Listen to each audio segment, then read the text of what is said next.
leka chini. Na mtazamaji, tukiachana na hayo ni kwamba katika hatua ya kukabiliana na kazi duni ya ujenzi wa barabara ya Kapsoit, mbunge wa Soin-Sigowet Jaji Kemei sasa anamtaka waziri wa barabara Kipchumba Murkomen kutoa barua ya onyo kwa mwanakandarasi wa mradi huo.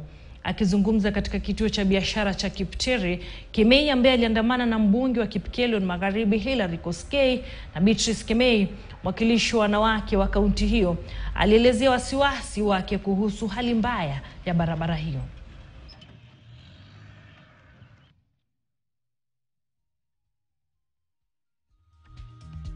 Ya kutoka Sondu kwenda Kapsoit. Contractor amezembea na hajui mahali nilipita mpaka nikapata pesa hizo. Sasa Mheshimiwa Murkomen tumekubaliana na yeye aandikiwe barua ya 3 na ya mwisho aondoke. Afanye nini? Aondoke.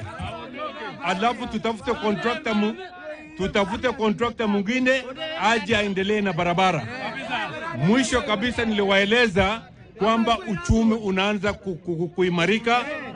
Panapo majaliwa mwezi wa 3 tutapata pesa mingi kutoka ng'ambo ambayo itasaidia uchumi wetu kukua na kuwapatia nafasi za kazi.